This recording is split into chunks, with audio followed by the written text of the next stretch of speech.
Hello friends, welcome to my YouTube channel Rajveer education academy. आज हम पढ़ेंगे चैप्टर 5 समांतर श्रेणी का उदाहरण तीसरा। तो हमारे पास प्रश्न है AP 2, 7, 12 का 10वां पद ज्ञात कीजिए। और यह प्रश्न बोर्ड एग्जाम में 2023 में आया था, इसलिए एग्जाम की दृष्टि से महत्वपूर्ण प्रश्न है।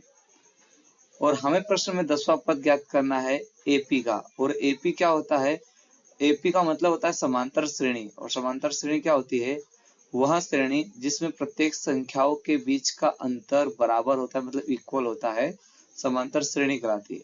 मतलब यहाँ 2 और 7 के बीच का अंतर 5 है, 7 और 12 के बीच का अंतर 5 है।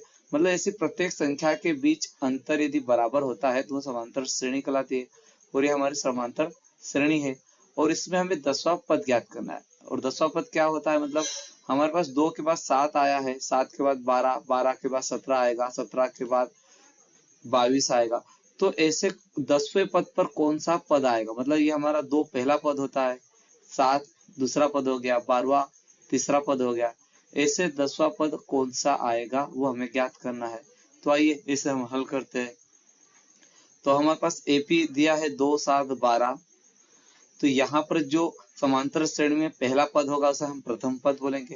तो हम दे देंगे कि दिया है प्रथम पद को ए बोला जाएगा, तो हम प्रथम पद ए बराबर 2 होगा। और प्रश्न में 10वां पद मतलब n बराबर दिया है 10। n का मतलब होता है नंबर ऑफ संख्या। तो ये 10वें नंबर को पद ज्ञात करना है, इसलिए यहाँ पर हो जाएगा n बराबर 10। अब हमें सार्वंतर ज्ञात करना है। तो सार्वंतर D बराबर होता है, जिसका फार्मूला है A2 बराबर A1। और सार्वंतर दो संख्याओं के बीच का अंतर होता है, जिसे सार्वंतर कहते हैं। तो यहाँ पर हम वैल्यू पुट कर देंगे, D कर देंगे बराबर का बराबर। A2 हमारा समांतर श्रेणी का दूसरा पद होता है, तो यहाँ पर 7 है तो हमने 7 पुट कर दिया, माइनस का माइनस। और A1 हमारा प्रथम पद होता है, इसलिए हमने 2 पुट कर दिया। अब 7 - 2 करेंगे तो हमारे पास सार्वंतर D बराबर 5 आ जाएगा। अब हमें 10वां पद ज्ञात करना है, जिसके लिए हमारे पास फार्मूला होता है। मतलब n पद ज्ञात करने के लिए हमारे पास फार्मूला होता है an बराबर a प्लस ब्रैकेट में n-1 ब्रैकेट बंद गुणित में d। अब यहाँ पर n नंबर ऑफ पद बताता है और यहाँ n का मान होता है 10। तो हम यहाँ पर n के प्लेस पर 10 पुट कर देंगे। मतलब ये an मतलब 10वां पद ज्ञात करना है हमें। ये an के जगह हम 10 पुट कर देंगे तो यहाँ पर आ जाएगा। ये a 10 बताता है कि हमें 10वां पद ज्ञात करना है, बराबर a का मान होता है, a होता है हमारा प्रथम पद। तो यहाँ पर a है हमारे पास 2, तो हमने 2 पुट कर दिया, प्लस का प्लस।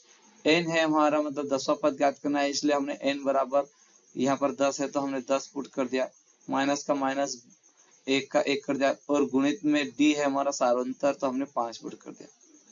अब यहाँ पर हमें 10वां पद ज्ञात करना है, इसलिए अब यहाँ पर हम 10 - 1 करेंगे तो हमारे पास 9 आ जाएगा। तो हमारे पास संख्या आ जाएगी a 10 बराबर 2 का 2 प्लस 10 - 1 किया तो 9 और गुणित में 5। अब हमें यहाँ पर 9 गुणित 5 करना है, तो हमारे पास आ जाएगा a 10 बराबर 2 का 2 प्लस 9 गुणित 5 किया तो हमारे पास 45 आ गया। और 2 + 45 करेंगे तो हमारे पास a 10 बराबर 47 आ जाएगा।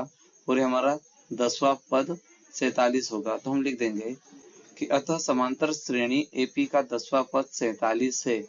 हमारे समांतर श्रेणी में जब हम ऐसे संख्या को बढ़ाते जाएंगे, हर संख्या में 5-5 जोड़ते जाएंगे, तो हमारे पास 10वां पद 47 आएगा। ये हमारा आंसर है। आई होप कि यह वीडियो आपको पसंद आया होगा। यदि यह मेरा वीडियो आपको पसंद आया हो तो प्लीज मेरे वीडियो को लाइक करें, सब्सक्राइब करें और शेयर करें। धन्यवाद।